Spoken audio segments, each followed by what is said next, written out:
s'entendre, il faut bien s'écouter. Rendez-vous sur M, la petite radio du Grand Maghreb. Amis auditeurs de Radio M, bonjour. Nous avons le plaisir de vous accueillir à nouveau dans le Café des experts économiques qui revient un mardi sur deux, en l'occurrence un jeudi cette fois-ci. Est-ce que c'est à cause du deuil de Abdelaziz Bouteflika? Non, c'est pas cela. Donc on va pas s'inventer des fausses excuses. Bonjour Reda Amrani. Bonjour. Bonjour Ali Harbi. Bonjour. Voilà, on a déplacé de 48 heures parce qu'on voulait avoir le format habituel. Et donc, nous avons des experts qui sont sollicités en Algérie et à l'international et qui peuvent ne pas être présents le jour habituel de la présentation du Café des experts économiques. Nous sommes en plein rentrée sociale et nous avons choisi, je vous déroule tout de suite le menu, de parler de ce contexte de la rentrée sociale avec un spectre qui pèse de plus en plus sur la conjoncture. C'est l'indice des prix qui, il n'est pas évalué correctement, mais qui est en train de bouger. Le ressenti de l'inflation, il est préférable de parler plus de ressenti aujourd'hui que d'indice, et ce que ça peut avoir comme impact sur le contexte de la rentrée sociale et sur la feuille de route du gouvernement. Ayman Abdelrahman qui vient d'avoir son quitus de l'Assemblée nationale et qui probablement dans la journée d'aujourd'hui ou de demain aura le quitus du Sénat pour pouvoir avancer sur son plan d'action qu'il a présenté. L'inflation, c'est un problème sérieux. Je voudrais commencer déjà, peut-être avant d'aborder l'Algérie, parce qu'on a du mal, une fois qu'on abordera l'Algérie, à y revenir, évoquer le contexte mondial de l'évolution des prix. On a eu une longue période déflationniste, on peut le dire comme ça, avec une stabilité des prix, paradoxalement avec des politiques monétaires extrêmement accommodantes qui auraient dû provoquer de l'inflation, enfin le quantitative easing aux États-Unis, le programme de la BCE en Europe de soutien après la crise souveraine en 2011-2012. Il y a eu le Covid et il y a eu des plans de soutien aussi, on se souvient tous du coûte que coûte, ce qu'il en coûtera et le soutien, quoi qu'il en coûtera. Donc merci Reda, du président français Macron qui voulait donc soutenir l'activité. Et donc, autant de signaux de pression inflationniste future. Aujourd'hui, au niveau international, il y a une remontée du prix de l'énergie, pétrole et gaz. Ce n'est pas une mauvaise nouvelle. Voilà. Une remontée des autres matières premières. Une pénurie des semi-conducteurs qui a provoqué aussi une hausse des prix. Et on commence à dire que peut-être la phase de déflation, la phase de stabilité, de maîtrise de l'inflation, à souvent moins de 1% dans ces pays-là, entre 1 et 2%, est en train de finir. Est-ce que, première question, les experts, est-ce qu'on ne redoute pas, on doit observer de manière plus précise, notamment pour les matières qu'importe l'Algérie, les biens alimentaires, le blé, etc. Est-ce qu'il n'y a pas un risque de saut dans l'inflation qu'on ne regarde pas suffisamment? L'inflation est déjà là aux États-Unis. Elle dépasse les 4% pour 2021. Donc, l'injection massive de dollars n'a pas trouvé son répondant au niveau de la relance de la production, disons, parce que l'outil de production a une désindustrialisation aussi aux États-Unis, à part l'industrie militaire et l'industrie spatiale, il y a une désindustrialisation. Donc, cet argent injecté, il a été en partie recyclé par Wall Street, qui est en croissance, mais l'appareil de production n'a pas redémarré, donc il y a une poussée inflationniste aux États-Unis. En Europe, on va la recevoir avec 2-3 mois de rémanence, pas plus. Et donc, la poussée inflationniste est là. Ok, Marcolt, il y a eu des dérèglements climatiques sur les récoltes des grands produits comme le blé, comme le maïs, comme le soja. Donc, c'est des récoltes qui influent sur le marché des importations de tous les pays, parce que tout le monde importe du soja, tout le monde importe du maïs, tout le monde importe des céréales. Les céréales, c'est un marché d'échange. Et donc, et les matières premières aussi minérales ont augmenté, puisque le redémarrage de la Chine et du Japon et de l'Inde ont donc influencé les cours des matières premières minérales, tout ce qui est fer, tout ce qui est cuivre, tout ce qui est zinc, toutes ces matières qui rentrent dans la métallurgie, dans la grosse industrie, sont en train d'augmenter. Donc, on est en train de changer de contexte. On a changé, on n'est pas en train, on a changé de contexte.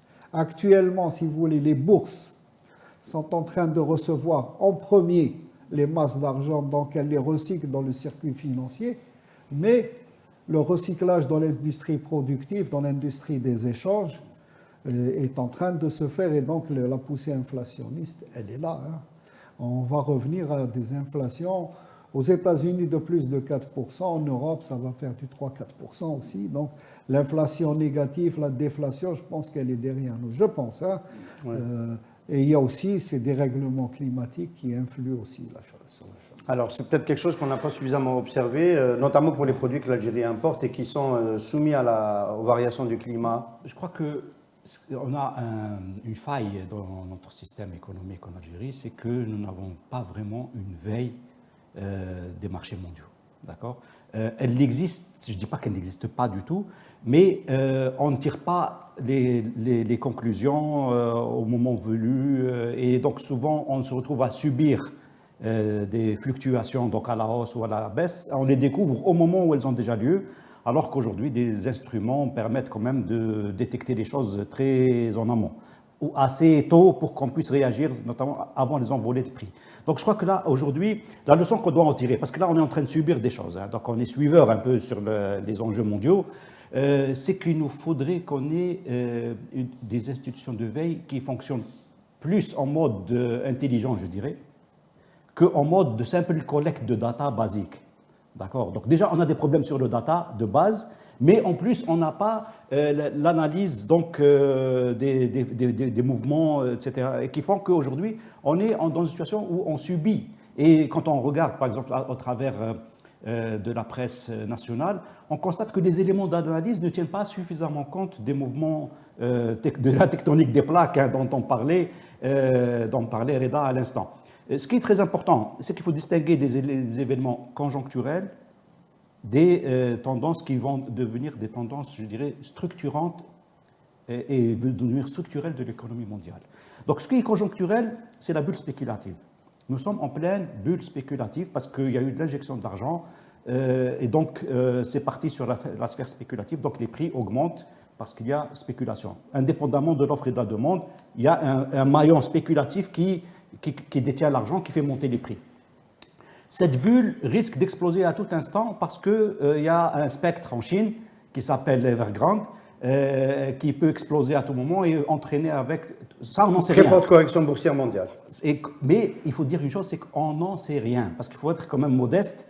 On ne connaît pas la capacité d'absorption, je dirais, d'une crise pareille au niveau des Chinois. On a constaté 2008 comment les États-Unis ont fait. Donc, ils ont sacrifié une partie de leur système pour en préserver une autre partie. Ils ont fait du nettoyage, mais au détriment donc, de l'économie mondiale. Ils ont accepté que ça plonge au niveau mondial. Et l'effet de choc, on l'a retrouvé en Grèce, pas tellement aux États-Unis. Ils ont fait payer ça aux Grecs. Il y a d'autres pays, mais on en a moins parlé. Portugal, Italie. Voilà, donc c'est ça la méthode américaine. On ne connaît pas la méthode chinoise. Donc on va constater bientôt comment les Chinois vont faire. On n'en sait rien. Donc est-ce que ça va entraîner... Voilà, j'y arrive. Je ne connais pas, mais ce qu'il faut savoir, il y a une différence fondamentale. Les États-Unis, avec le dollar, qui est la monnaie mondiale, quand le dollar tousse, tout le monde a la grippe. Mais là, le yuan, c'est interne à la Chine. La Chine, c'est 1,4 milliard. Oui, mais il y a des ramifications. Non, il n'y a pas autant de ramifications que ça, pour la simple raison que la Chine, l'endettement des États-Unis dépasse 60% de son PIB, alors que l'endettement de la Chine, il dépasse difficilement les 18%. Oui, donc, il y a une capacité d'absorption terrible. Et surtout, attention, en Chine. Pour rester sur non, pardon, il faut terminer pour ne pas... Parce qu'on va parler de bulles et après on va dire que ça va exploser dans le monde. Justement, ma question, c'est un des effets. Comment les Chinois vont traiter? C'est une question, mais ma question à moi... Ma question à moi, c'est... Ça va exploser, je dis, on n'en sait rien. On n'en sait rien. Mais on va dire une correction sévère, voire un crack boursier, parce que 260 milliards de dettes de Evergrande en Chine, ça ne peut pas se nettoyer sans avoir un impact au niveau mondial. Et donc ma question, c'est un crack boursier, est-ce que ce n'est pas un facteur qui va ralentir la croissance chinoise, qui va ralentir la pression inflationniste? Le sujet aujourd'hui, c'est ça. est-ce que peut ralentir. la chute des prix des actifs boursiers, ce n'est pas un élément qui peut avoir une incidence sur les autres Je voudrais prix? continuer mon Voilà, vous raisonnement. restez dans le raisonnement sur les prix. C'est un risque. Je n'ai pas dit ça va arriver, j'ai dit ça pourrait arriver comme ça pourrait ne pas arriver. Si les Chinois arrivent à absorber l'éventuel choc à Evergrande, parce que c'est pas encore, le feuilleton n'est pas terminé.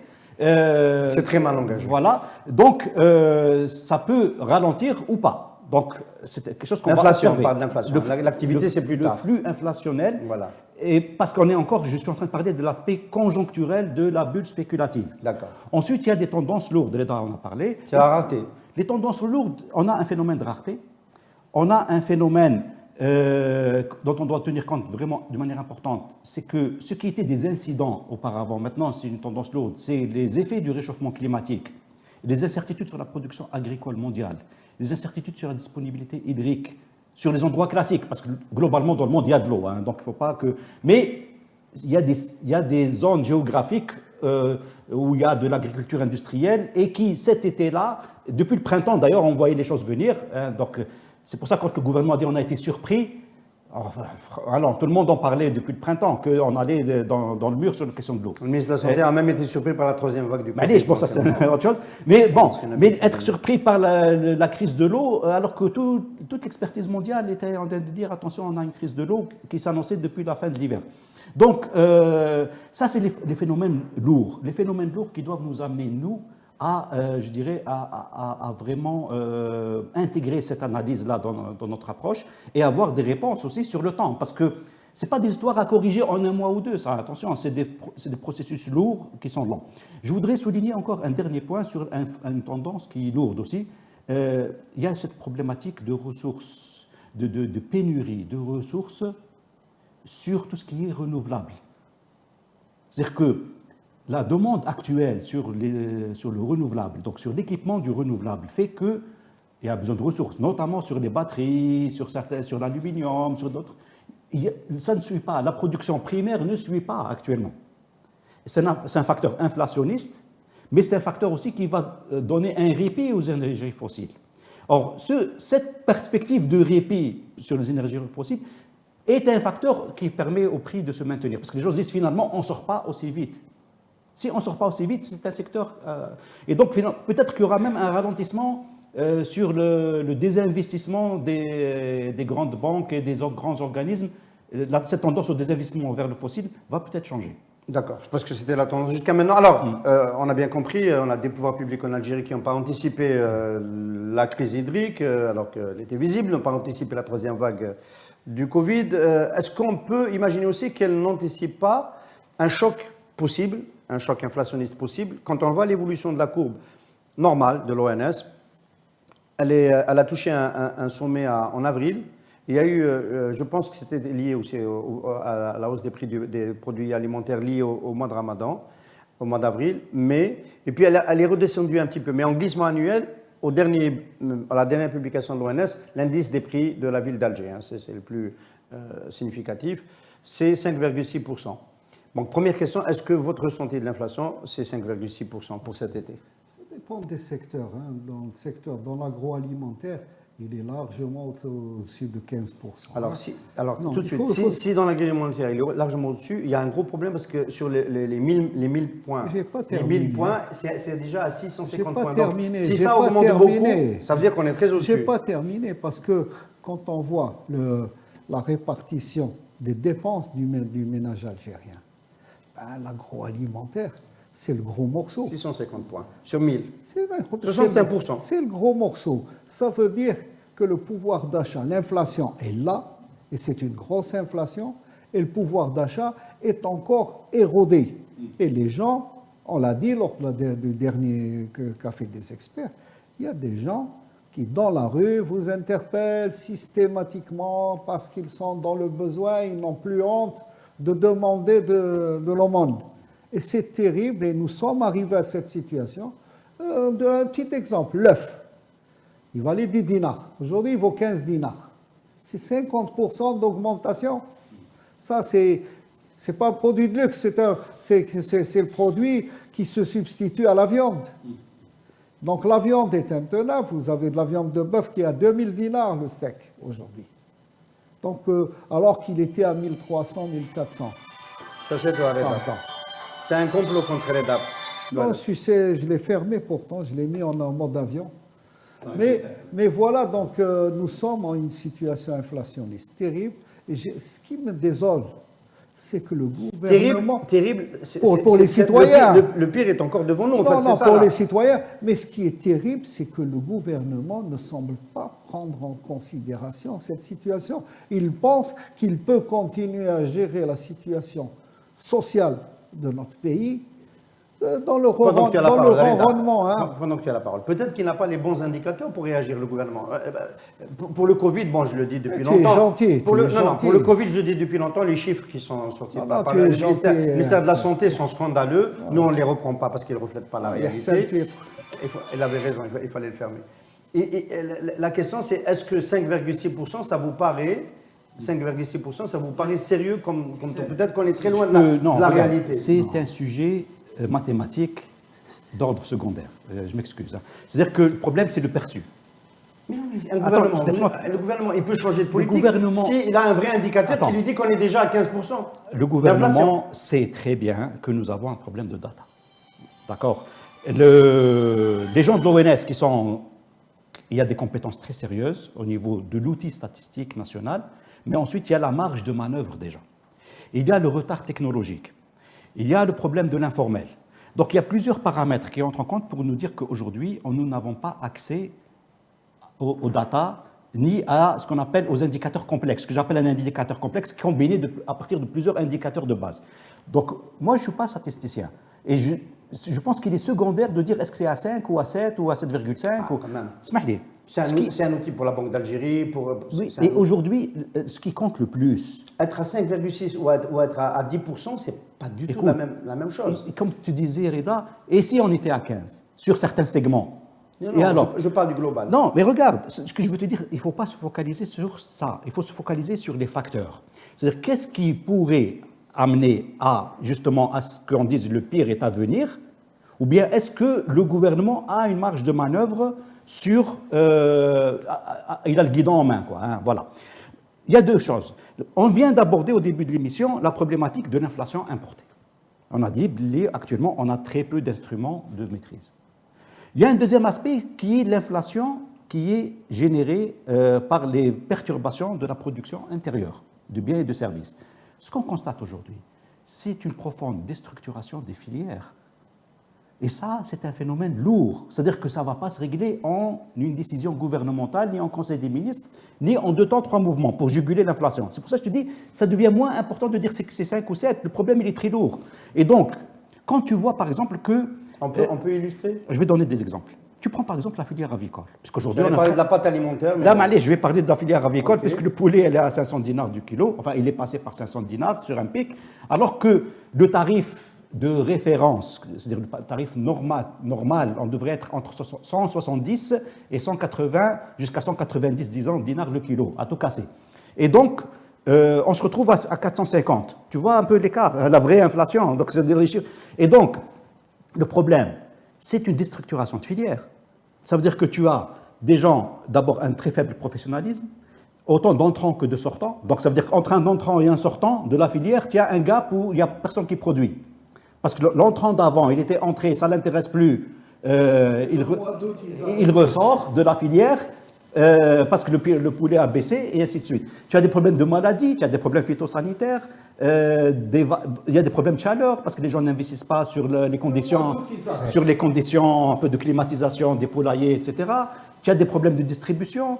Le maillon manquant de la transformation agro-industrielle, c'est-à-dire qu'on n'a pas de charcuterie en Algérie. On a de la charcuterie où il y a 70% de féculents. Désorganisation des filières. Donc juste pour finir... Est-ce qu'il y a aussi un problème de concurrence insuffisante, le fait qu'il n'y ait pas assez d'acteurs dans certaines filières? Figure-toi que non. L'avicole, on a... Je ne parle pas de l'avicole, Non, je mais parle en général. Restons dans l'exemple d'avicole, ensuite on peut... Tu prends l'avicole, on passe par des séquences de surproduction, maintenant d'excédent. On passe par des séquences sur 12 mois, on passe par des séquences d'excédent et on passe par des séquences d'insuffisance du produit. Donc la question n'est pas qu'il n'y a pas assez d'acteurs. Les barrières d'entrée ne sont pas tellement élevées, les gens à tout moment peuvent entrer, donc ce n'est pas un problème du nombre d'acteurs, c'est un problème de structuration de filières. C'est-à-dire que quand tu as un seul type d'acteur, c'est-à-dire le poulailler de base, etc., après, il met son produit au souk, comme on dit, sur le marché de gros, sans plus, alors que derrière, il devrait y avoir des acteurs amont, des acteurs de soutien, des acteurs qualité, des acteurs sanitaires et des acteurs de transformation, parce que dans tous les pays du monde, et le cas en Algérie, pour prendre le cas structurant, l'exemple de la filière de la tomate, où dès que les transformateurs ne jouent pas le jeu, l'amont se casse la gueule. Toujours. Et après, c'est la même chose dans l'avicole. C'est-à-dire que s'il n'y a pas de transformateur de poulet en charcuterie, la filière va continuer. Donc c'est ça qui fait que Reda, c'est lourd. Est-ce que vraiment... l'organisation des filières est un facteur prépondérant dans la montée de l'inflation? Parce que là, on est dans l'interne et dans l'offre. On va dire le traitement de l'offre. Je ne pense pas, parce qu'on est déstructuré dans toutes les filières. On n'a pas une organisation, si tu veux, rationnelle de l'activité productive et des activités de service. Donc il y a des grands, il y a des petits, il y a de l'artisanal, il y a du semi-artisanal, mais on n'a pas, le marché n'est pas arrivé à structurer, à stabiliser les éléments constitutifs des différentes filières. Donc nous sommes toujours, on devient poulailler, on devient producteur de poulet, comme on peut redevenir le lendemain producteur de ferraille et on change de métier. Donc il n'y a pas une stabilité, il n'y a pas une économie, si tu veux, qui s'est structurée par les effets et du marché et du développement. Donc on est dans un système brownien. Et donc l'inflation est là aujourd'hui. Il faut revenir à l'inflation, elle est là. Et le gouvernement semble qu'avancer comme si lui n'était pas concerné, alors que c'est quelque chose de grave. On risque d'avoir une dérive très rapide et qu'on ne pourra pas gérer par la suite. Donc, arriver à une inflation à 2 chiffres... On va arriver à ce que doit faire le gouvernement dans un moment. On va arriver à cela, parce que le gouvernement ne fait rien. Il ne fait rien, parce que la première des décisions que doit faire un gouvernement, il a quelques leviers qui peuvent agir sur l'inflation.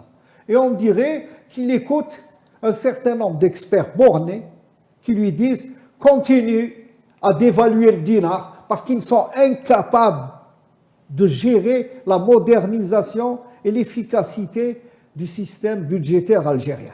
Ils sont incapables. C'est de l'incompétence, je le répète et je le dis. Et donc, face à ça, il y a une décision administrative, c'est des curseurs. طلع حبط في الدينار لعب بالدينار et or تلعب بالدينار pendant 6 mois, 1 an, 2 ans. Mais si tu joues systématiquement, la tendance inflationniste s'installe. La tendance inflationniste s'installe et systématiquement, nous allons vers une inflation structurelle. Parce que les effets extérieurs arrivent à cause de cette dévaluation et à cause aussi de l'inflation mondiale dans les matières premières principales que notre économie importe. Et là, le gouvernement n'agit pas. Il faut qu'il arrête cette dévaluation. Il faut qu'il gère son budget de façon la plus académique. Alors, on va continuer d'analyser les moteurs de l'inflation. Deuxièmement, le gouvernement dispose de grandes entreprises solides. Et elles sont là en Algérie, privées et publiques. Eh bien, il doit dialoguer avec ces grandes entreprises et il doit carrément relancer l'activité d'investissement. Ça, c'est des solutions. Mais on est dans le diagnostic, Reda. Non. Dans le diagnostic, je voulais rester un petit moment. On n'a pas fini le diagnostic. Moi, je vais pas lancer des choses qui m'appellent alarmistes si je ne présente pas les voies de solution. Il faut y aller directement. Non, il faudrait déjà identifier les moteurs d'où vient l'inflation. Peut-être que déjà nous ne sommes pas tout à fait d'accord sur quel est le facteur prépondérant dans l'inflation. Est-ce que c'est la faiblesse de l'offre et l'inélasticité de l'offre sur certaines filières et la déstructuration, voilà. Peut-être trop de monopoles sur certaines gammes de produits, pas assez d'acteurs. Ou est-ce que c'est de l'inflation importée? On a vu qu'elle va être importée. Ce n'est pas les mêmes lectures. Il n'y a pas que ça. Toutes les activités productives tournent à 30 ou 40%. Les zones industrielles, tu vas les voir. Discute aussi avec les entrepreneurs, le bâtiment, les travaux publics. Il y a 1 million d'emplois de perdus. J'attendais j'attendais que quelqu'un d'entre vous dise qu'on est peut-être aussi en train de payer les effets des 6 500 milliards de dinars mobilisés par la Banque d'Algérie en 2017 dans le cadre du financement non conventionnel qu'on a injecté progressivement dans l'économie. Il y en a Mais ça, 3000, c'est une 3100. approche monétariste, mais Ça ne provoque pas de. Ça ne provoque pas. Non, mais retourner. c'est une question, Non, Reda. non, il faut Est-ce que ça n'a pas fini Moi, je par dis- provoquer aussi Non, de non, l'inflation? Non, moi je dis une chose. L'économie réelle est freinée. Elle marche à 30 ou 40%. C'est cette économie réelle qu'il faut booster, qu'il faut relancer. Mais c'était le but du financement non Mais conventionnel. non, le but du financement En partie. conventionnel, c'est de permettre aux banques de disposer au trésor de ce. Donc c'était Zitna fait mais le problème réel, c'est l'économie productive, c'est l'économie de services, les travaux publics, tout ça qui est figé. Depuis le Covid, ça a accéléré. Zid l'inflation importée, zid la dérive du dinar. Il faut remettre le pays. On va arriver à ce qu'il faut faire. Et ce que je dis, on va arriver à ce que j'arrive, s'il te Mazachouia. plaît, j'arrive aux solutions, je dis, Mais on n'a pas attention, encore abordé les moi j'ai de grosses locomotives qui peuvent relancer l'économie. Je commence tout de suite, je ne perds pas de temps. Les relances Je d'économie sont dialogue avec inflationnistes, elle. hein, Reda. Wesh allez, mais c'est on parle de- mais c'est pas inflationniste. Non, mais il y a eu Il n'y a de pas l'argent qui est d'emploi, dégagé. il n'y a pas de pouvoir d'achat. Est-ce qu'on ne s'est pas trompé? Je repose la même question à Ali. Est-ce qu'on ne s'est pas trompé avant d'arriver aux solutions, puisque Reda a toujours la manie de sauter 2-3 questions avant qu'on y arrive, avant d'arriver aux solutions. Est-ce que, à la marge de manœuvre du gouvernement, qu'est-ce qu'il peut faire, etc. Est-ce qu'on n'a pas sous-estimé, on va dire, la capacité du système de l'économie algérienne à ne pas subir une poussée inflationniste par l'injection de monnaie dans le cadre du non conventionnel? À un moment donné, des experts ont dit ça va être épongé, ça va être retenu ça va refinancer la CNR pour une partie de 500 milliards de dinars, ça va permettre le remboursement de l'emprunt obligataire, ça va permettre le remboursement des crédits de Sonelgaz et de Sonatrach, les gros investissements, etc. Et donc, c'est de l'argent qui a déjà été quelque part dépensé. Donc en fait, ça ne sort pas dans l'économie réellement. Mais aujourd'hui, est-ce qu'on ne s'est peut-être pas trompé sur cette lecture? Je pense qu'il faut tenir compte d'une chose. Comme tu viens de le dire d'ailleurs, ce qui a été injecté, en partie, a été absorbé parce qu'il s'agissait de compenser une dépense déjà faite. Je parle notamment des subventions, retard de paiement dans le public et retard de paiement de la commande publique. D'accord? Dans la plupart des cas, les prestataires et les fournisseurs de biens et de services à la commande publique avaient déjà engagé des frais. Donc ça a ralenti en fait une cascade de faillite. D'accord? Ça, c'est un premier aspect. Maintenant, effectivement, il y a quand même de l'argent de cette injection monétaire donc, qui arrive sur le marché, donc à travers du pouvoir d'achat. Et ce qu'on constate, c'est qu'un phénomène de décalage de l'impact inflationniste. Il n'a pas eu lieu en 2018-2019, il arrive maintenant. Il a été décalé pour des raisons que je ne connais pas. Je ne pourrais pas analyser pourquoi il y a eu ce décalage-là. Peut-être qu'avec plus de recul, on pourra faire de l'analyse. Mais je pense qu'on peut corréler ça à un problème de rapport offre-demande. Le rapport offre-demande, c'est-à-dire qu'à partir du moment où il y a eu une petite restriction de l'offre, donc on se retrouve avec un excédent de pouvoir d'achat, tout simplement. Et donc derrière ça, il y a cette poussée. C'est cet été de façon que ça a explosé d'une manière particulière, parce que justement, il y a eu une baisse de l'offre, parce que la production agricole n'a pas suivi, la production industrielle, elle est au ralenti, et ainsi de suite. Mais je pense qu'on n'a pas assez de recul pour analyser ça parce que... Je pose d'autant plus la question que, bon, Ayman Ben Abdelrahman a encore affirmé ce matin devant le Sénat qu'il n'aurait pas recours à la reprise du financement non conventionnel, mais la question est sur la table. Même le non conventionnel. Il a dit même, même le non conventionnel. Il a dit même le non conventionnel. Et donc, aujourd'hui, de voir qu'il y a de l'inflation, peut-être que ça va freiner la Banque d'Algérie pour la reprise. Et donc, ils disent qu'on n'a pas encore épongé toutes les possibilités du financement conventionnel. Non, je crois que le problème qu'il y a, il faut qu'on sache de quoi on parle, c'est-à-dire quelle est la cible de la discussion, d'accord? Si tu es en train de faire du non conventionnel pour faire tourner ton administration, c'est-à-dire pour le fonctionnement, pour payer des salaires, pour régler les problèmes de commande publique, il est normal que tu n'auras aucun retour sur cette injection de masse monétaire. Voilà. Et ça ne peut, en conséquence, donner de l'inflation. Et je crois, si le gouvernement dit on va mieux contrôler cela, c'est tout à fait normal qu'ils le disent. Ça m'étonnerait qu'ils puissent le faire, honnêtement. C'est-à-dire je pense qu'ils vont encore injecter de l'argent. Après, il y a des artifices de langage. On ne va pas dire des planches à billets. En fait, c'est déjà fait. On va dire que on le duplie maintenant, mais c'est déjà dette fait. du Trésor, etc. Voilà, bon. Mais ensuite, il y a un deuxième canal de la planche à billets, qui est de la planche à billets pour soutenir l'investissement local sur sa partie dinar. D'accord? Et je crois que là, et tout le monde l'a dit dès le départ, si vous imprimez de l'argent pour faire redémarrer la machine, tout le monde va applaudir parce que c'est un retour de croissance qui vient derrière. Et c'est là où je crois que le gouvernement est en train d'adopter un discours ambigu qu'il est important de clarifier sur l'orientation de la planche à billets. Alors, un dernier mot sur le diagnostic. On voit dans la ventilation de l'inflation qu'il y a un secteur, l'immobilier, qui lui est stable. Donc, on a parlé de la bulle dans l'immobilier. Bon, ça ne donne pas des chiffres négatifs encore chez l'ONS pour la dernière publication. C'est 1,1 de glissement annuel, enfin d'inflation sur une année. Peut-être que ça s'est retourné, effectivement. On ne peut pas faire complètement confiance à ces chiffres-là. Les services aussi, c'est stable, parce que les services, c'est de la concurrence locale. Et donc, les services, il y a beaucoup plus de concurrence, ça reste stable. C'est autour de 1%. L'immobilier, est-ce que un retournement du marché immobilier peut contribuer aussi à apaiser peut-être le marché locatif, je ne parle même pas des transactions, à apaiser la pression inflationniste? Le marché immobilier aujourd'hui, il est dominé par le logement social qui est attribué par le gouvernement à une large couche de la population. Il n'y a pas, si tu veux, un marché de l'immobilier financé par le système bancaire, par le crédit immobilier, comme cela se fait dans le monde entier. Il est marginal, ce marché. C'est celui des promoteurs. C'est celui des promoteurs ou celui même des promoteurs publics, on peut être, et même celui du marché de l'occasion. Parce que le marché de l'occasion dans l'immobilier, il est à 50% dans le reste du monde et il est financé par les banques.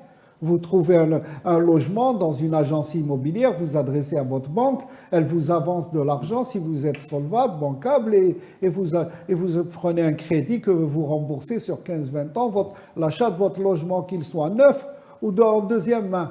Mais nous n'avons pas ce marché.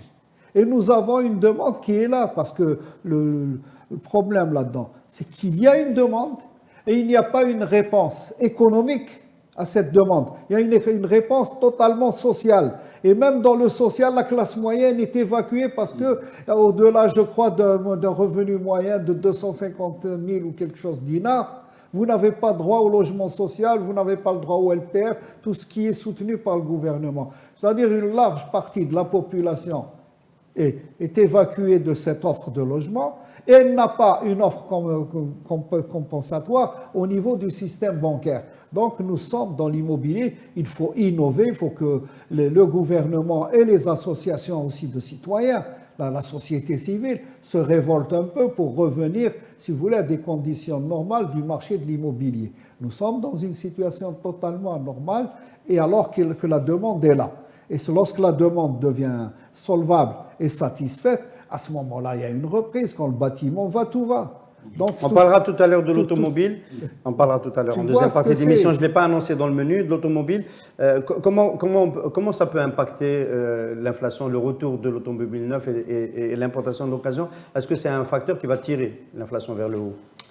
Écoute, le retour, s'il a lieu un jour. S'il a lieu un jour, écoute, ça va dépendre de beaucoup de paramètres en réalité. Le fait que le cours actuel du dinar, donc si on ramène les choses en dinars, de toute façon, les véhicules seront très nettement plus chers que ce qu'il y a... Ils sont en dehors du pouvoir d'achat du citoyen moyen donc qui a besoin d'une voiture. Voilà.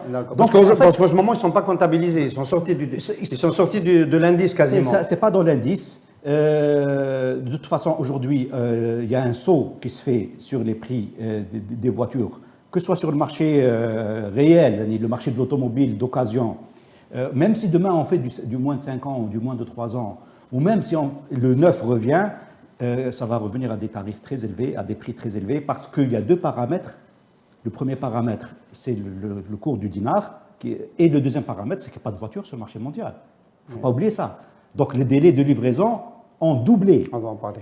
Alors, on va en parler. juste pour finir ce point-là Oui. de marché, en fait, on constate une baisse dans l'immobilier aujourd'hui dans la partie transigée, c'est-à-dire sur des transactions qui ont lieu, elles se font à la baisse. Problème aujourd'hui en Algérie, sur la problématique de l'impact de l'immobilier, c'est qu'il faut libérer le marché. Le marché, il est bridé aujourd'hui. Reda parlait de la problématique que les banques ne suivent pas. On parlait de l'absence de réglementation et on parlait des problèmes, et il faut qu'on en parle, des problèmes d'incessibilité. Et aujourd'hui, il faut lever des verrous sur l'incessibilité de certains logements parce qu'on est en train de brider le marché. Il y a des gens qui préfèrent fermer leur appartement que de le louer pour des raisons légales, hein, c'est-à-dire d'incessibilité, etc. Ils disent, moi, je ne veux pas de problème et tout ça. Donc, il faut qu'on prenne des mesures pour que ça respire un peu. Il y a quand même peut-être 500 000 logements fermés. Estimation de presse, hein, donc j'ai lu il y a quelque temps, on parle de 500 000 logements fermés. Bon, ça permet de respirer quand même, 500 000 logements remis sur le marché. Donc je crois que tant qu'on n'a pas ça, on est en train de raisonner que sur la partie transigée. Bon, sur la partie transigée, il y a une baisse, elle est indiscutable, hein, donc, que ce soit sur la vente, que ce soit sur la location. Mais qu'est-ce que ça impacte? Difficile de mesurer ça. Très bien, on arrive aux solutions. C'est déjà... Voilà. Alors, je suis le gouvernement Ayman Ben Abdelrahman. Je sens bien que l'indice de l'ONS il est décalé par rapport à la réalité. C'est la rentrée sociale, c'est la tension.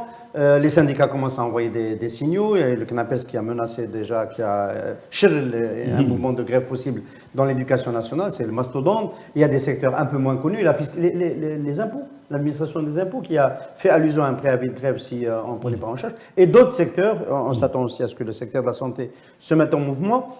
Les salariés sentent la dégradation de leur pouvoir d'achat. Comment le gouvernement peut, à court terme, les politiques de relance, de remise en configuration des filières, etc., ça peut peut-être prendre plus de temps. Mais à court terme, alors je pose tout de suite une question à plusieurs gens, augmentation des salaires ou baisse des taxes, et dans les taxes, baisse de la TVA, comme le suggèrent certaines sources. Qu'est-ce que le gouvernement peut faire? Quelle est sa marge de manœuvre de court terme? À court terme, Primo, donc, il arrête la dérive du dinar. Ça, c'est un coup près, il faut qu'il le fasse. Déjà, ça donnera un soufflet aux importations nécessaires à la production des biens et services qui vont directement vers la population, vers le pouvoir d'achat. Donc ça, c'est un outil immédiat. Mais le reste, il faut qu'il se mette en place un calendrier de réactualisation des salaires. Les salaires sont figés depuis plus de 10 ans, depuis 2010-2011. Et donc, depuis la révolution arabe. La révolution, mais enfin... Bah si, cette réaction au printemps arabe. Ce que je dis, c'est une erreur de vouloir figer les salaires. Il faut que les salaires suivent le cours de la vie et même précèdent, si vous voulez, le cours de la vie pour augmenter la consommation, permettre à l'économie de fonctionner, de respirer. Or, aujourd'hui, les revenus ne permettent pas. Même si on relance l'activité productive, si on relance le bâtiment, nous n'aurons pas un pouvoir d'achat en mesure de pouvoir accéder à ces biens et services qui vont être offerts. Donc, il faut, si vous voulez, une cohérence entre la politique des salaires et la politique... Parce qu'il y a ce plan de relance de tous les salaires, les bas salaires, la classe moyenne. Secteur d'activité. Non, s'il te plaît, la classe moyenne. Public, privé. Ne me coupe pas. Non, est-ce que c'est les fonctionnaires? Est-ce que c'est je parle de tous les salaires, parce que l'échelle des salaires, tu as un privé, tu as un salaire qui fait 200 000 dinars par mois, dans le privé comme dans le public, comme tu as des salaires qui font 25 000 dinars par mois. Donc, tous ces salaires sont concernés. Il faut avoir une politique des salaires qui permette une actualisation réel, ne pas accuser des retards, puis après se trouver dans l'impossibilité de combler par une seule ou deux décisions ces retards. Et là, ça nuit à l'économie, ça nuit à la relance. Le plan de relance de l'économie, aujourd'hui, qu'est-ce qu'il va donner? Je peux te poser une question, Reda. S'il te plaît. Tu étais au conseil d'administration de l'USMA il n'y a pas encore longtemps. Oui. Je peux dire que tu en as démissionné. Oui, bien sûr. Bien. Mais tu connais l'économie du football. Oui, oui. Bien. Il n'y a pas assez de revenus dans le football pour pouvoir donner des salaires aux joueurs tels qu'ils étaient distribués auparavant. Ça, c'est la réalité du marché d'un secteur précis. Que font les propriétaires des clubs, les SPA? Ils baissent les salaires des joueurs. C'est ce qui est en train de se négocier dans tous les clubs. On va passer à un contexte d'entreprise. Il y a une entreprise qui est dans un secteur où ça ne marche pas. Voilà. Il dit l'Ouatan, le Khabar, pour revenir à un secteur que je connais. ils sont en train de négocier, liberté, ils sont en train de négocier Des baisses de des salaire. bases de salaire. Donc, comment tu peux décider, c'est une question, hein, je n'ai pas de parti pris sur la réponse. Comment tu peux décider, c'est pour ça que je t'ai dit de quel secteur tu parles, je ne voulais pas t'interrompre, je voulais savoir de quel secteur tu parles. Les entreprises qui, dans l'environnement, ne leur permet pas d'augmenter les salaires, qu'est-ce qu'elles font? Si je peux permettre. Non, mais laisse-moi répondre. Ah oui, oui, oui, mais. Non, on ne peut pas partir du spécifique ou des cas spécifiques. Dans le football, c'est spécifique. Les SSPA, les sociétés par exemple, qui ont été mises en place sont structurellement déficitaires et ont donné des salaires mirobolants. On refuse de donner un chef d'entreprise d'une entreprise publique, un directeur d'usine qui travaille 72 heures par semaine, qui a 500 000 employés sous sa coupe, on refuse de lui donner un salaire supérieur à 300 000 dinars, et un footballeur qui ne rapporte rien, qui travaille 6 ou 7 heures par semaine, on lui donne 3 millions de dinars de salaire par mois. Vous voyez ce que c'est? C'était complètement imbécile pour ne pas dire autre chose, alors qu'aujourd'hui, quand je dis une politique des salaires, il faut qu'il y ait une politique des salaires cohérente. Celui qui crée de la richesse, il faut le rémunérer. Celui qui travaille, celui qui va amener quelque chose sur le marché, il faut lui donner de la considération. Aujourd'hui, que vous travaillez ou non, vous avez un salaire qui ne vous permet pas de vivre décemment. Et on a détruit la classe moyenne. La classe moyenne dans tous les pays, ce qu'on appelle ça, c'est les adjudants de la guerre de développement. C'est la classe moyenne qui tire le développement. On a laminé la classe moyenne et l'Empire romain, historiquement, il est dit que lorsqu'il a laminé par les impôts et par la baisse des revenus, sa classe moyenne, il s'est effondré au IVe siècle. Vous voyez, même historiquement, la classe moyenne a toujours... Et aujourd'hui, chaque fois qu'on a des restrictions à faire, des baisses de salaire à faire, on touche, qui supporte tout de la classe moyenne. Elle n'existe plus en Algérie. Et c'est grave, si le gouvernement... D'ailleurs, Tebboune, quand il a fait sa campagne, il a dit « Je vais revaloriser la situation de la classe moyenne algérienne ». Il l'a dit, moi je l'ai écouté. J'espère que tu ne l'as pas cru, Reda. Là, aujourd'hui, on ne l'a pas. Non, non, c'est pas croire ou pas. Moi, je ne fais pas de politique pour la politique. Mais je dis une chose. Je dis, voilà, la classe moyenne algérienne, il faut la revitaliser, il faut lui redonner espoir, redonner confiance. Il n'y a pas de confiance actuellement. Il y a un phénomène. Moi, j'ai été chez mon coiffeur avant-hier. Ça fait 3 mois, l'un des employés a disparu, il n'est plus. Il était excellent. واش دار؟ على بالك واش دار؟ حرق. قالوا لي je ne donne pas l'endroit, il touche 4 000 € en travaillant 7 jours par semaine et 12 jours en tant que coiffeur. Reda, on ne fait pas la promotion de l'Harga au plateau du café des experts. Mais les jeunes, oh, c'est un exemple. Il a réussi, Harg, il a réussi. Vous rendez-vous compte? Les salaires. Il y a la confiance. Alors, on va dans revenir, le système, on la va confiance revenir, dans le Reda, pays qui est perdu. Allez, Reda, Il faut la je vais te récupérer. revenir sur la partie La taxe. politique, c'est ça. Reda, je vais te revenir dans un moment sur la partie taxe, mais je voudrais d'abord avoir le point de vue d'Ali sur la partie salaire. Faut-il augmenter les salaires et comment? Moi, je suis contre, je dis clairement, une augmentation généralisée des salaires, notamment par le levier du SMIC, enfin du SNMG. Je pense que ce serait une erreur très lourde, parce qu'on a l'impression que certains secteurs se portent bien, mais la plupart des secteurs économiques, je parle du secteur économique, se portent mal. Et rajouter une obligation d'augmenter le SNMG avec la cascade, c'est-à-dire l'effet de cascade, l'effet domino sur toute la grille salariale, je pense que les gens ne s'en sortiront pas comme ça. Hein, d'accord? Ce n'est pas Gros Monde qui a une mine d'or ou là qui est en train d'exploiter un puits de pétrole. Donc, derrière cela, je crois qu'effectivement, le gouvernement a une marge de manœuvre de court terme. Donc, il y a le long terme dont on parlait, des restructurations, tout ça, pour restructurer l'offre. Mais je crois que sur le court terme, il faut agir immédiatement sur les taxes et sur les impôts. C'est-à-dire qu'aujourd'hui, baisser l'IRG, parce que là, on a exonéré d'IRG jusqu'à 30 000 dinars, mais on est encore une couche, je dirais, de couche populaire, c'est-à-dire en termes de revenus réels, qui, par foyer, jusqu'à 80 000 dinars encore, on ne s'en sort pas mensuellement, jusqu'à même 90 000 dinars. Si tu veux relancer le pouvoir d'achat de la classe moyenne, tu baisses l'IRG. C'est la première des règles. Donc, mesure immédiate, la baisse de l'IRG pour les casses. Quitte à reprofiler par le haut, c'est-à-dire redistribuer l'IRG en créant une quatrième tranche d'IRG pour les gens qui sont à plus de 300 000 dinars. Moi, j'ai tendance à réfléchir en revenu de foyer, hein, pas en revenu individuel. Hein. Parce Ok. qu'au final, la marmite, elle est partagée dans le foyer. Donc il faudrait d'abord qu'on ait un instrument d'analyse de revenus de foyer, la fiscalisation du foyer. Derrière la fiscalisation du foyer, on peut faire des abaissements, des abattements et faire gagner aux gens 10 à 15%, jusqu'à 20% de pouvoir d'achat, qui permet réellement de coller les deux bords. Ça, c'est un premier point. Le deuxième point, je crois qu'on est arrivé à l'heure de vérité sur la problématique du crédit à la consommation, y compris ce que j'appelle, non pas d'achat, d'investissement de biens d'équipement, mais de la consommation quotidienne. Parce que les gens, finalement, ils ont besoin de souder les deux bords. Pas d'avoir plus d'argent dans l'absolu. Surtout parce qu'il faut tenir compte des effets saisonniers des prix. Donc, il ne s'agit pas d'augmenter l'argent dans l'absolu, il s'agit aux gens d'assurer des deux bouts, comme on dit. Or, aujourd'hui, vous avez des cartes de débit. Vous n'avez pas des cartes de crédit. C'est-à-dire que moi, si je dépasse mon salaire mensuel, je ne peux pas aller quand même faire un débit au DAB. Ça, c'est un changement aussi du système financier qui peut se faire très vite, immédiatement quasiment, en allouant aux gens la possibilité de s'endetter sur les besoins de la vie quotidienne, hein, de consommation quotidienne. Le troisième levier peut, là je pense qu'il faut réfléchir, parce que ça nécessite une petite étude, ce n'est pas une solution de Yaka à Faucon, de réfléchir sur la TVA. Il faut encore revoir la question de la TVA, parce que je crois que pour faire baisser les prix, on peut agir sur la TVA sur certains produits, sur lesquels la TVA s'applique en réalité, parce que si on a les trois quarts des produits qui sont dans le noir, qui viennent du marché informel, baisser la TVA ne va rien impacter. Donc il faut faire une analyse sur quels sont les produits. Enfin, dernier point, c'est peut-être le seul point sur lequel la réflexion, je reviens à la question d'augmentation de salaire, hein.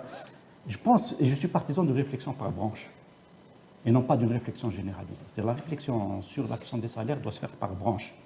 Et il n'est pas normal qu'on ait une approche populiste pour dire augmentation du SNMG, augmentation générale. C'est une réflexion par branche et des négociations de branches qui doivent se faire en fonction de l'état économique réel de chaque branche.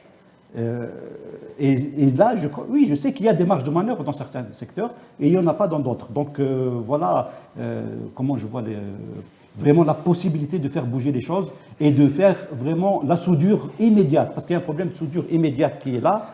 Et le gouvernement pourrait baisser l'IRG là rapidement. Reda, sur la partie fiscale, tu n'as pas eu la possibilité de t'exprimer? Je suis totalement d'accord. J'allais en parler. Écoute, l'un des outils pour remonter le moral, redonner du pouvoir d'achat à la classe moyenne, c'est de diminuer l'IRG. Parce qu'aujourd'hui, le budget est alimenté presque à 50% par l'IRG, ce qui est anormal. Il y a les autres secteurs d'activité.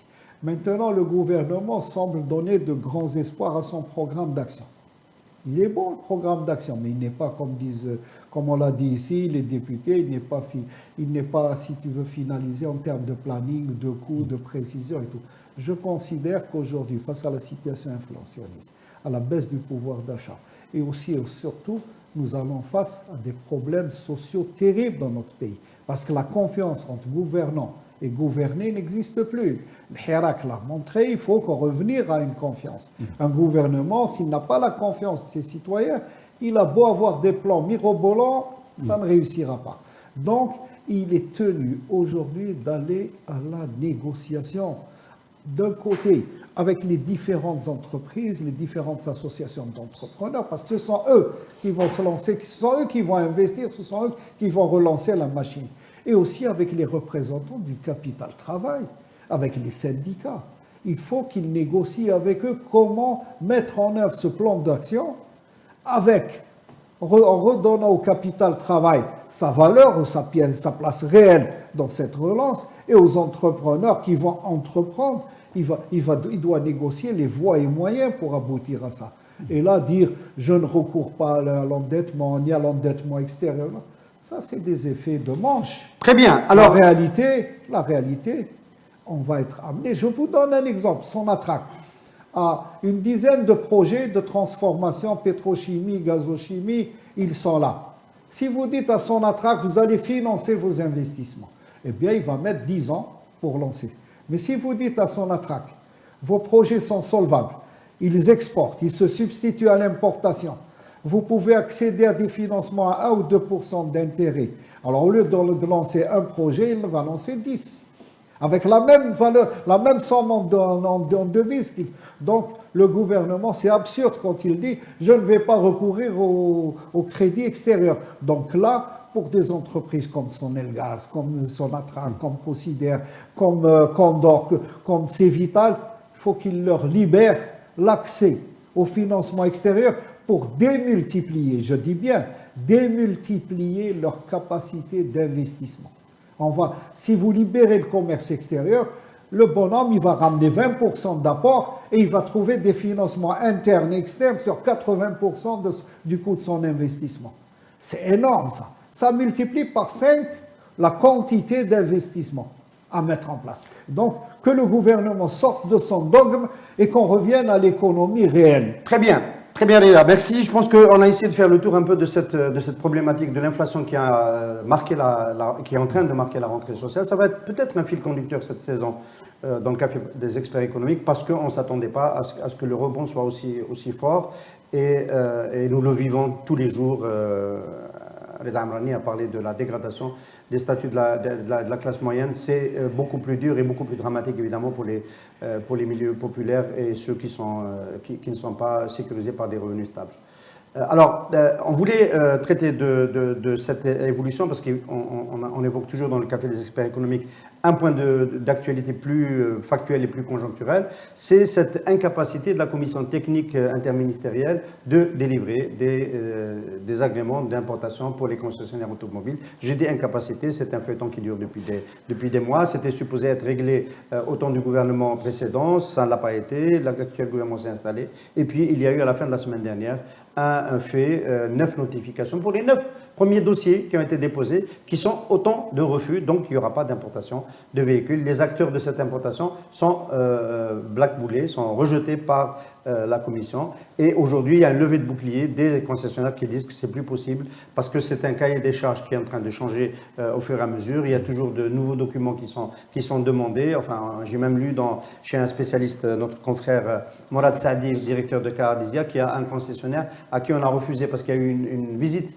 d'un des sites où il est supposé faire de la maintenance à l'intérieur des wilayas, où il avait un écart de 0,72 mètres carrés de plus que ce qu'il avait déclaré. Apparemment, on a mesuré, il avait 0,60. Donc, c'était rejeté pour fausse déclaration. Il n'a pas payé la chip. Apparemment, il n'a pas payé la chipa. Donc, fausse déclaration. Et donc, le résultat des courses à la fin, c'est qu'on n'a toujours pas la relance de cette activité-là. L'assemblage est quasiment à l'arrêt et la reprise de l'importation pour irriguer, pour renouveler le parc automobile ne s'est toujours pas faite. Il y a eu 58 dossiers de demande d'agrément de concessionnaires qui ont été déposés au comité technique. Je finis. Le comité technique a dit qu'ils n'auraient pas la possibilité de traiter tous ces dossiers-là dans les délais. Ils ont dépassé les délais et donc nous sommes revenus à la case de départ. C'est quand même un sacré imbroglio. Oui, moi je pense d'abord, le constat, c'est que le gouvernement est en train de gagner du temps en réalité. Il bottom touche, comme on dit, pour gagner du temps. Pourquoi il essaie de gagner du temps sur ce dossier-là? Parce que je pense que même à l'échelle gouvernementale, on ne voit pas très clair sur la question concessionnaire. Je parle sur la question concessionnaire, c'est quelle configuration on doit donner au marché automobile. Donc de la revente en l'état avec la passerelle possible à l'avenir avec une activité industrielle. D'accord? Et ce qui s'est passé, c'est que comme on a fait l'impasse sur la question de la présence directe, la présence directe des concessionnaires donc étrangers, des grands concessionnaires étrangers ou des constructeurs eux-mêmes à travers leurs filiales commerciales, et que ces gens-là apparemment sont en train de faire du lobbying pour que les choses, que le cahier de charge change encore, ou qu'il y ait un autre cahier de charge pour les sociétés étrangères, on verra parce que c'est pas très clair.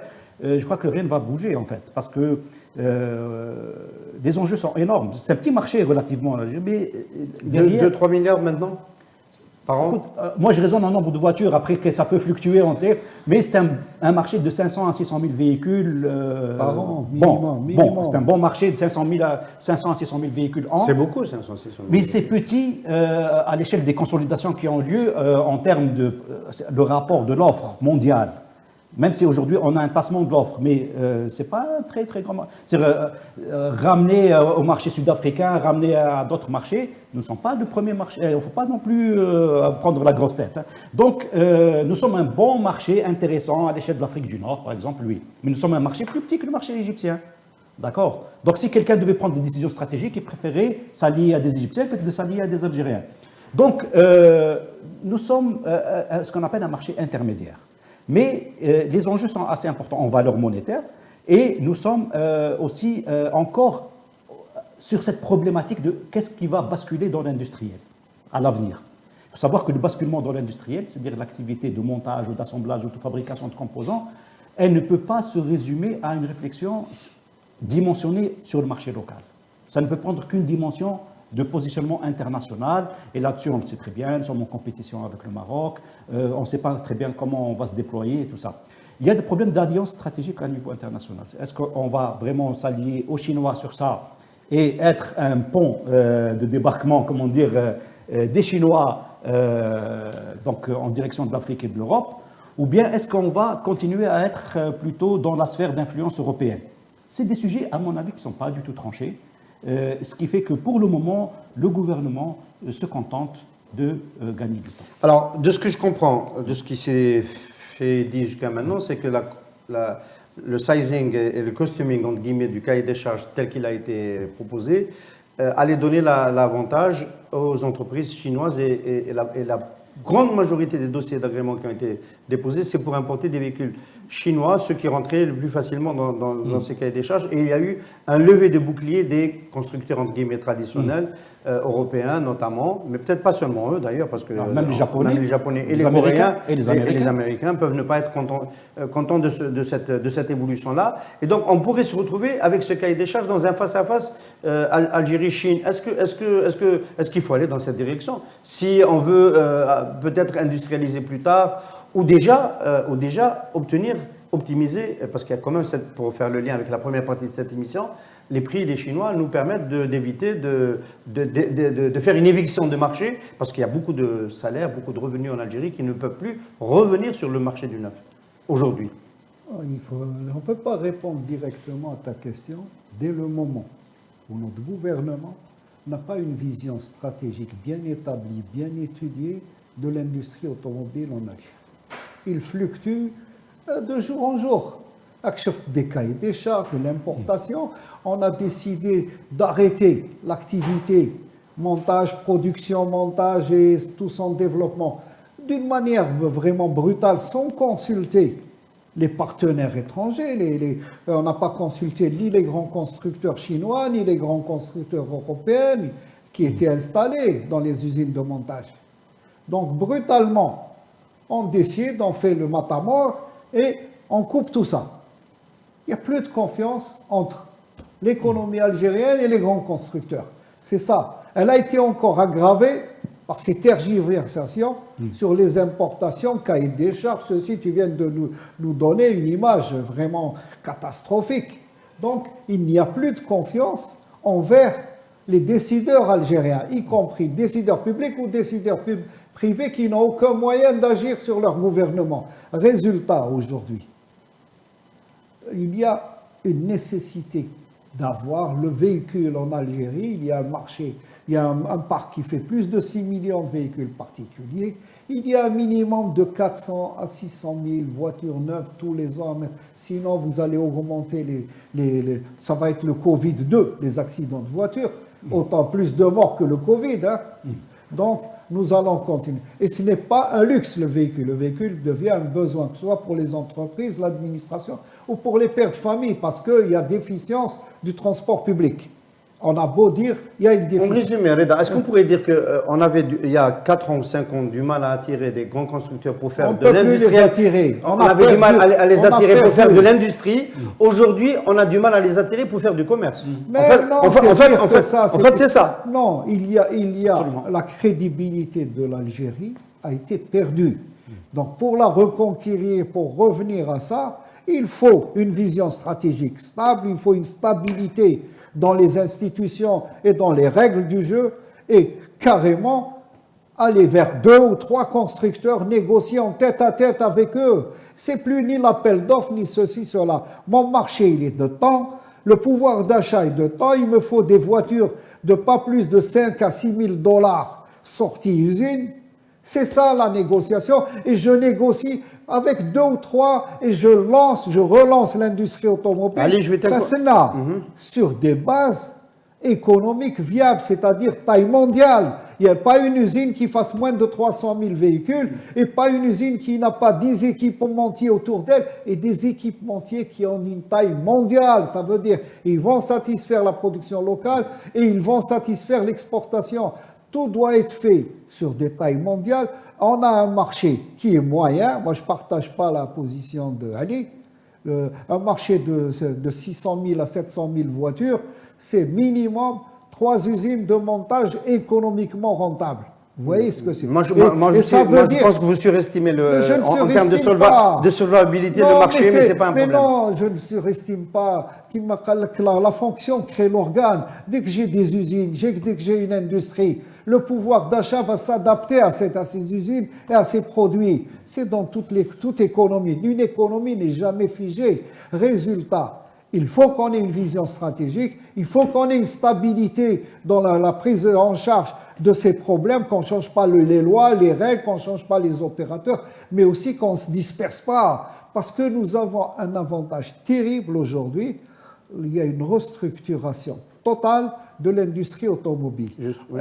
Est-ce qu'on va passer au tout électrique en 2035 ou est-ce qu'on va rester dans le mix électrique et thermique jusqu'en 2050. Donc, mais nous n'allons pas faire dans le cadre de cette industrie les gros investissements lourds et qui sont difficilement amortissables comme ceux des moteurs, des boîtes de vitesse. Par contre, les amortisseurs, les roues, la vitrerie, l'habillage, les châssis, tout ça, ça va continuer la coque. Donc, on peut y aller. Là c'est bien, ça. On reconnaît ton profil d'industrialiste, mais on parle juste de réapprovisionner le marché. Moi, j'ai cassé ma culasse. J'ai cassé ma culasse hier, je suis en panne depuis hier. Je reviens à toi.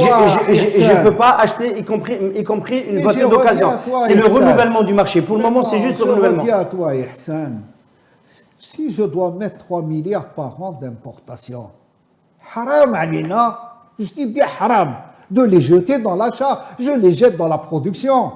Je mets, si tu veux, 1 milliard pour calmer la demande, mais les 2 autres milliards, je les mets dans la production. Je ne vais pas jeter. Oui, mais on est dans un marché excédentaire, mondial excédentaire. Il n'est pas excédentaire ce marché. Ils sont en pleine révision stratégique en termes de restructuration de l'industrie. Il y a une restructuration industrielle de l'automobile avec l'électricité. Une dernière question. On a dépassé. On est à plus d'une heure. Une dernière question. On a dépassé juste une question par rapport au virage. Par rapport au virage, il y a un enjeu technologique, économie durable, réchauffement planétaire, donc virage vers la mobilité électrique, qu'il va falloir intégrer évidemment. Est-ce qu'aujourd'hui, il faut quand même. Est-ce que la Chine ne va pas devenir quand même le grand acteur de ce modèle-là et qu'aujourd'hui, ce n'est pas dénué de sens que de donner la priorité, parce que peut-être par le facteur prix, aux acteurs chinois sur le marché algérien. On avait beaucoup critiqué Daewoo en 92, pour ceux qui se rappellent, premier concessionnaire est rentré, Reda, et on était très prudent par rapport à la voiture sud-coréenne. Bon, on sait aujourd'hui que c'est une voiture de qualité. La Chine, est-ce que ce n'est pas le nouveau acteur dominant avec lequel il faut peut-être dealer et mécontenter les partenaires et constructeurs traditionnels? Je pars pour te répondre assez vite, parce que je sais que tu es un peu pressé, un homme pressé. Au dernier point dont parlait Reda. Nous, on va potentiellement mettre 3 milliards de dollars par an sur le marché. Pour importer. Pour importer, d'accord. Donc, la question qui va se poser, c'est est-ce que ces 3 milliards-là, il faudrait en faire un levier de transformation industrielle? Il ne s'agit pas de fermer les importations de produits finis, il ne s'agit pas de financer de l'industrie tournevis, il s'agit de négocier une intégration industrielle dans une dimension internationale pour rentabiliser l'infrastructure. D'accord. La question essentielle, si on veut aller réellement dans une alliance avec les Chinois, à 1 kilomètre, à 1 heure d'avion de Paris, ou à 2 heures, disons, d'avion de Paris, il faut avoir le courage de ses positions, c'est tout. C'est-à-dire qu'il faut dire, moi, je vais, comme l'a fait l'Éthiopie, et ils se tapent une guerre civile. Il faut voir les enjeux. Ils ont dit, on va vers la Chine, ils ont une guerre civile. C'est comme ça que ça se passe. Ils ont voulu arrêter, bloquer le Nil. Ils leur ont ont eu la mis guerre civile. le coup d'arrêt au barrage. Donc, il faut assumer sa stratégie. Si demain, je vais dire, je m'allie aux Chinois sur le renouvelable, qui est bloqué, sujet bloqué, sur l'automobile, comme tu vois, par hasard, ce sont les grands sujets où il est question d'aller vers la Chine et qui sont, bien sûr, bloqués. Parce qu'il y a d'autres lobbies qui réagissent. Il faut assumer sa stratégie. Parce que qu'est-ce que ça veut dire, s'allier à la Chine dans une stratégie à la fois, d'abord commerciale et industrielle, dans un secteur donné, par exemple l'automobile, par exemple le renouvelable, ça veut dire qu'on va être amené à mettre du produit chinois à partir de l'Algérie sur l'Europe et sur l'Afrique à terme. Il faut le dire. Comme on dit, c'est tout. Très bien. On a compris les enjeux. On a, je pense, fait un peu le tour des questions qu'on voulait évoquer. Merci beaucoup, Ali. Merci beaucoup, Reda, pour les éclairages que vous nous avez apportés aujourd'hui. Merci à vous de continuer de suivre le Café des experts économiques et à dans 2 mardis, Inch'Allah. Merci. Merci.